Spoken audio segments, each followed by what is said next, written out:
Crossover season is in full swing across college athletics. Of course, we're talking about small college sports here on Midwest Sports Net. That's what we talk about around the Midwest and beyond. Good evening. I'm Joey McWilliams. Thanks for watching tonight on the live stream. We're going to be talking about, of course, college basketball. It's basketball season, softball season, baseball season have both gotten underway. But we're going to lead off tonight talking about football just a little bit, but it's important because there was a big announcement from West Palm Beach this morning. The national champions, the Keiser Seahawks, have a new head coach. Coach Doug Sosha left the program and, of course, left it in good shape. Naturally, after a national championship, he is going to take over the program, Division II Lenore-Rhine, as the Bears were looking for a head coach. They found their man. Let's talk about Coach Miles Russ, the assistant head coach for the program, and he brings consistency, of course. He is a part of the Keiser program. He's been the assistant head coach. He has been the running backs coach, the recruiting coordinator, and no doubt he will keep things going in Keiser. Of course, Doug Sosha, who was at the helm for 6 years, leaves to become the 24th head coach at Lenore-Rhine. He takes over for Mike Jacobs, who took the Bears to the Division II semifinals this year. Not a bad run. He is taking the head coach position at Division I Mercer. So the coaching carousel, even in late January, continues to go on. So Jacobs to Mercer, Sosha to Lenore-Rhine as he goes from West Palm Beach to Hickory. And then Miles Russ taking over the program there in West Palm Beach. Coach Russ, by the way, fantastic coach. Obviously, the record is there. He has a lot of experience.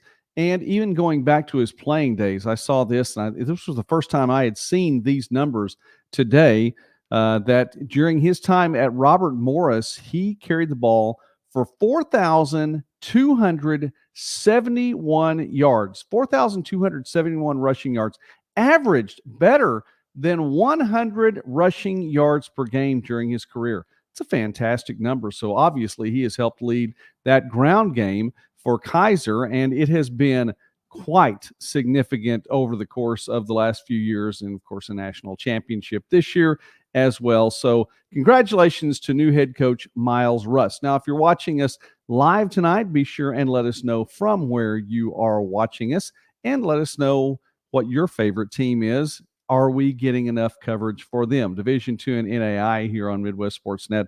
Obviously, if you're watching this after the fact, well, let us know in the comments section as well. We'd love to hear more about that. Not the only football program with a new head coach. And I'm not sure we mentioned this the other day, but Olivet Nazarene has found its new head coach as Avante Mitchell becomes the 11th head coach in Tigers program history.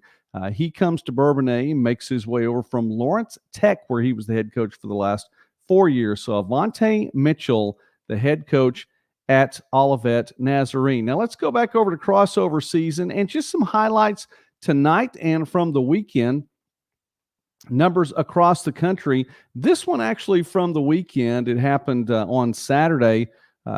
Great job by Kate Schieber, who put in 8 3-pointers for Belmont Abbey, 26 points in the win on Saturday. A little Division II women's basketball right there. So wanted to drop that there as well. And Division II men's basketball. Here's a score from tonight. Lock Haven gets the victory tonight over Bloomsburg, 80-66. Lock Haven now at 13-5 overall, 11-2 in PSAC play. And double-doubles for both these teams tonight there in the PSAC, as Lock Haven led by Dyson Harward, 12 points, 13 rebounds. And for Bloomsburg, Jake Nelson put in 21 points, had 11 rebounds to do it as well. Now, we move on to NAIA women's basketball, men's basketball tonight. Some pretty good numbers along the way. And I know I've already talked about Keiser once. We're going to get to Keiser again tonight. So it's a big, big day for Keiser. Meanwhile, in women's basketball, how about this? Pikeville puts up 97 points tonight. Pikeville with a 97 87 victory tonight over Johnson. 6 players in double figures for the Bears. Led in scoring by Allie Stone. She had 29 points and 7 assists on the night. So pretty good night for her. Of course, obviously, you have to factor in those assists too. If you don't even give any three-pointers to those assists, that's 14 more points right there. So Stone responsible for at least 43 points tonight. Double-double tonight by Morgan Stamper, by the way, for the Bears. She had 13 points and 12 rebounds. Also in women's basketball in the NAIA tonight, Bryan coming away with a victory and a big win there. Bryan now 17-5 overall, 15-1 in Appalachian play. Samantha Russell, 23 points and 10 boards. Pretty good stat line for Caitlin Hennessy as well. 17 points, 7 assists, 4 rebounds, 2 steals, 2 blocks. When you're filling out the stat lines like that, you know it's going to be a big, big night. But the biggest number of the day that we have right now comes from, that's right, we'll go back. How about that Keiser logo one more time today? Keiser with a big, big win today. The Seahawks moved to 14-6 now on the season. Men's basketball 119-64 over Johnson tonight. Johnson, a couple of losses, but they gave up a lot of points as well, both women and men. And the men's team tonight, they're at Keiser, 119-64, a 55-point victory. Not only that, they were led by a freshman. That's right. Props to Calvin Sirmans, our player of the night. Calvin Sirmans with a triple-double tonight for Keiser. 12 points, 14 assists, 10 rebounds. Fantastic night for Sirmans. 5 players in double figures for the Seahawks. All 12 players for Keiser who suited up tonight came away with points in this victory, 119-64. And for Sirmans, of course, the triple-double, we just mentioned that. He's leading the team with 17.4 points per game, also leading the team in assists with 132 of those, leading the team in steals with 53 of those as well. So shout out to Calvin Sirmans tonight with a triple-double for the Keiser Seahawks. Let's move on over. Crossover season, as we talked about the fact that softball going on and baseball going on already in the NAI. Division II will see the first games played. We get a little bit later on to the week, closer to Thursday, Friday, and Saturday for those games as we get into the month of February. Hope International, we mentioned the Royals last night here on the program. We mentioned them again as well.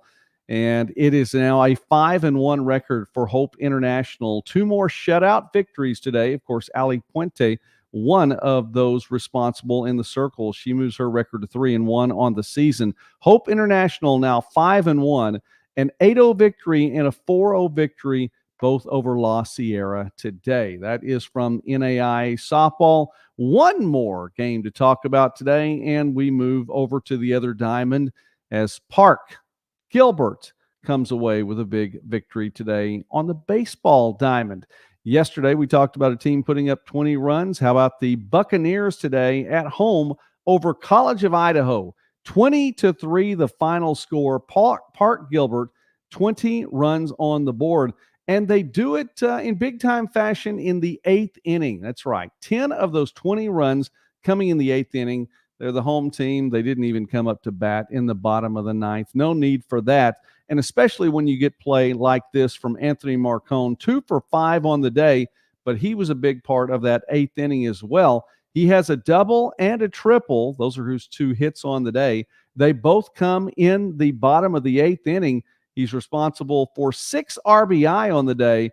The double and the triple, he allows he puts 5 runs on the board there. So 5 RBI in the 8th inning, a triple, a double. Solid day for Anthony Marcone today.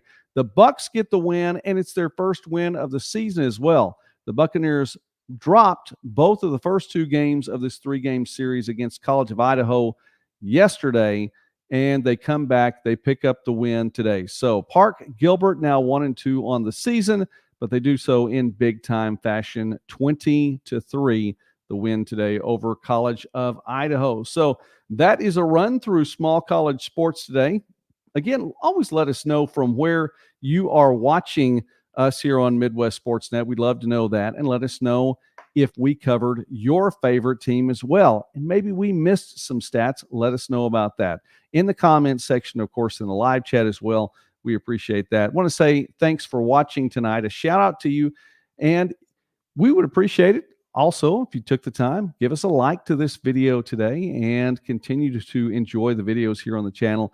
We will continue to put them out for you. Small college sports and more throughout the Midwest and beyond. That's what we're doing here on Midwest Sportsnet. In the meantime, we have a few more interviews coming up this week. A couple of really, I think you're going to enjoy them. We go to the softball diamond tomorrow, and we will talk women's basketball on Wednesday. And there's a lot more coming up with our live streams as well throughout the week. So keep it right here on Midwest Sportsnet. Again, like this video and enjoy the rest of them. In the meantime, thanks again for watching tonight. God bless you. Have a great night.